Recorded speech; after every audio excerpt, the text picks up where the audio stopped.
মুরগির মাংস দিয়ে রেডিমেড পিৎজা আমি কিভাবে বানালাম ভিডিওতে A to Z শেয়ার করলাম। আসসালামু আলাইকুম, কেমন আছেন সবাই?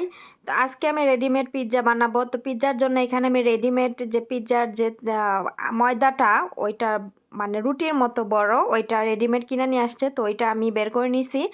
এখানে আমি পেঁয়াজ, ক্যাপসিকাম, মরিচ, টমেটো এগুলো আমি ছোট ছোট করে কাইটা নিছি। তারপরে আমি মুরগির মাংসগুলো হাড়ের থেকে ছাড়াই নিচ্ছি। এখন আমি ফ্রাই প্যানে আমি পেঁয়াজগুলো ভালো করে ভাইজা নিতাছি। তারপরে আমি এখানে মুরগির মাংস আমি দিয়ে দিব, দিয়া কিছুক্ষণ কষাইয়া তারপরে আমি এক এক করে যে পিৎজার যাবতীয় যা যা লাগে সবই আমি এখানে দিয়ে দিব। আমি সবই একটু একটু করে শেয়ার করার চেষ্টা করেছি, অবশ্যই ভিডিওটি শেষ পর্যন্ত সবাই দেখবেন।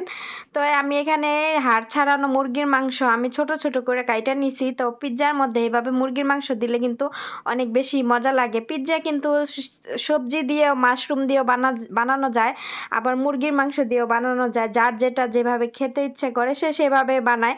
তো আজকে আমি মুরগির মাংস দিয়ে পিৎজা বানাচ্ছি। এখানে আমি পিৎজার জন্য আমি মাংস কষাই নিতেছি, তারপরে দিয়ে দিলাম টমেটো।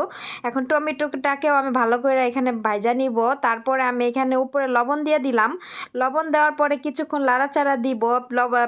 টমেটোটা কিন্তু গইলা যাবে গা, টমেটো এমনি কিন্তু থাকবে না, আস্ত থাকবে না, এগুলো গইলা যাবে গা। আর পিৎজার মধ্যে টমেটো গলা মানে একদম সসের মতো হয়ে যাবে। এই পিৎজাটা আমার বাসায় খেতে পছন্দ করে, তো আমার ম্যাডামরা এই পিৎজাই বেশি পছন্দ করে। তো আজকে আমি এভাবেই বানাচ্ছি। আর আমার হাতের পিৎজা সবাই অনেক বেশি পছন্দ করে। তো দিয়ে দিচ্ছি এইখানে পরিমাণ মতো সব ধরনের মশলা। তো মশলা দিয়ে ভালো মতো কষাবো, হালকা একটু পানি দিব যাতে করে মুরগির মাংসটা সুন্দর মতো সিদ্ধ করা হয়ে যায়। তো ভালো করে লেড়ে চেড়ে নিচ্ছি যাতে করে মশলাগুলো একদম মুরগির মাংসের সাথে খুব ভালো করে মিক্স হয়ে যায়। তো আস্তে আস্তে এইভাবে আমি রান্না করে নিব, আর একটু পর পর আমি লাড়াচাড়া দিয়ে নিব যাতে করে নিচে লেগে না যায়। তো এভাবে আমি কিছুক্ষণ ভুনা করে নিব। আর আমি একটু সস সস রাখবো, একদম শুকাই ফেলবো না, বেশি শুকাইলে আবার পিৎজাতে দিলে ভাল লাগবে না। একটু সস সস থাকলে, ভেজা ভেজা থাকলে পিৎজার উপরে যখন দিব তখন আমি ভাল লাগবে। তো এখানে আমি বড় একটা সেনিয়ে নিছি, সেনিয়ের নিচে আমি অলিভ অয়েল দিয়া সুন্দর করে ব্রাশ করে নিছি। তার উপরে যে পিৎজার যে রুটিটা বড়, এটা আমি দিয়ে দিলাম। দিয়ে দেওয়ার পরে এখন আমি এর উপরে যে মুরগির মাংস যে ভুনা, এটাও আমি এখন উপরে দিয়ে দিব। এই যে মুরগির মাংস আমার ভুনা করা শেষ। এখন আমি 3টা ভাগ করে নিয়েছি, যেহেতু আমি এখানে 3টা পিৎজা বানাবো, 3টা পিৎজা অনুযায়ী আমি 3টা ভাগ করে নিয়েছি সমান করে, যাতে করে কোনোটায় বেশিও হয় না কমও হয় না। তো আমি এই যে এইভাবে উপরে আমি দিলাম 2টা সেনিয়েতে, আমি 2টা পিৎজা দিছি। এখন আমি ভাবছিলাম বড় সেনিয়েতে 2টা পিৎজা একসাথে দিব, আর একটাতে একটা দিলে হয়ে যাবে। তো দেখি যে না, জায়গা হয় না 2টাতে। তো এই জন্য আমি 3টা সেনিয়েতে আজকে পিৎজা বানাচ্ছি। তো সুন্দর মতো একটা চামচের সাহায্যে আমি পিৎজার চারপাশ দিয়ে আমি এই মুরগির মাংস ভুনাটা আমি ছড়াই দিতেছি, যাতে করে সব জায়গায় সুন্দর মতো মাংসটা থাকে। তো এইভাবে আমি 2টা পিৎজাই সুন্দর মতো ছড়াই দিতেছি। আর আমি একটা বড় সেনিয়েটা আগে ফোড়নের ভিতরে দিব, তারপরে ছোট সেনিয়ে 2টা একসাথে দিব। কারণ বড় ছোট মিলায় দেওয়া যাচ্ছিল না, ফোড়নটা ছোট হয়ে যাচ্ছিল, দেওয়া আটতেছিল না। এই জন্য আমি এইভাবে একটা সেনিয়ে আগে দিছি আর 2টা একসাথে দিছি, ছোট ছোট 2টা। তো এরপরে আমি সুন্দর মতো চামচ দিয়ে এটাও আমি ভালো করে নিচ্ছি। এবার এর মধ্যে আমি দিব মজরেল্লা। তো জুবনে মজরেল্লা আমি উপরে সুন্দর মতো দিয়ে দিচ্ছি।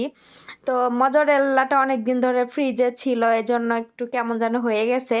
যাই হোক, পরে আমি আবার ডেটও দেখে নিছি যে ডেট ঠিক আছে কিনা। না, ডেট এখন ওভার হয়নি, কারণ 2025 সালে ফেব্রুয়ারি মাসে এর ডেট এক্সপায়ার হয়ে যাবে। তো আমি এখন বর্তমানে যেহেতু বছর শেষ, প্রতিটা জিনিস রান্না করতে গেলে আমি ডেটটা আগে চেক করে রান্না করি। তো ডেট ওভার জিনিস এখানে কেউই খায় না, ফালাই দেই।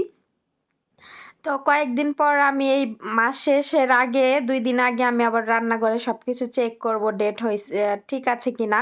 তো ফোড়নে আমি 5 মিনিট আগে আগুন জ্বালাই দিছি। তো ফোড়নটা একটু গরম হয়েছে, এবার আমি সেনিয়েটা ভিতরে দিয়ে দিলাম। তারপর আমি এই দেখেন নিচে ফ্রাই করা হয়ে গেছে। এখন আমি এই সবগুলো আমি নিচে ফ্রাই করে নিব একসাথে, তারপরে উপরে আমি ফ্রাই করব। উপরে ফ্রাই না করলেও চলে, কিন্তু আমার বাসায় ওরা হচ্ছে উপরে যে সাদা সাদা মজরেলা এটা খাইতে পছন্দ করে না, ওইটাকে আমি একটু মানে ব্রাউন কালার করব। এতে দেখতে পারতেছেন আমার পিৎজা কমপ্লিট ফাইনাল লুকটা। তো এরকম করে আমি প্রতিটা পিৎজা ব্রাউন কালার করে নিচ্ছি। মজরেল্লাগুলো সাদা মজরেল্লা আমার বাসায় খেতে পছন্দ করে না, তো আমি এইভাবে একটু মানে লাল লাল করে নিচ্ছি। তো এইভাবে আমি সবগুলা সেনিয়ে এইভাবে আমি এক এক করে দেওয়া হয়ে গেল, এটাই লাস্ট ছিল। তো এই দেখেন মাশাল্লাহ আমার রান্না হয়ে গেছে, পিৎজা বানানো হয়ে গেছে। মাশাল্লাহ দেখতে কতটা সুন্দর হয়েছে, তো আপনারা নিজেরাই দেখতে পারতেছেন। এইভাবে আমার আমার হাতের পিৎজা ওরা সবাই এত বেশি পছন্দ করে, আমি পিৎজা বানানোর পর থেকে ওরা বাহির থেকে পিৎজা কিনে খায় না। তো আমি যখন থেকে পিৎজা বানাই আমার হাতের পিৎজা খেয়ে ওরা এখন আমার হাতের পিৎজা সব সময় খেতে পছন্দ করে। তো এই যে আমার 3টা পিৎজা বানানো হয়ে গেছে, আমি 3টা প্লেটের ভিতরে আমি এটা করে নিছি। এখন আমি এটাকে পিৎজা কাটার যে চাকু ওইটা দিয়ে আমি কেটে নিব, কাইটে নিয়ে তারপর আমি হটপটে রাইখা দিব, যাতে করে এটা গরম থাকে। পিৎজা কিন্তু ঠান্ডা হলে ভালো লাগে না, আর গরম থাকার জন্য আমি এটা হটপটে রাখবো। তো ফাইনাল লুকটা আপনারা দেখতেই পারতেছেন যে কতটা সুন্দর লাগতেছে, কতটা মানে ইয়াম্মি হয়েছে। মাশাল্লাহ অনেক অনেক মজা হয়েছে, খাইতেও কিন্তু অনেক বেশি মজা হয়েছে। ওরা কিন্তু খাওয়া দাওয়া করে রিভিউ দিছে, বলছে মাশাল্লাহ অনেক মজা হয়েছে, অনেক মজা। আমি যাই কিছু রান্না করি ওরা খাওয়া দাওয়ার পরে কিন্তু আবার রিভিউ দেয়। তো আজকের ভিডিও এ পর্যন্তই, সবাই ভালো থাকবেন, আল্লাহ হাফেজ।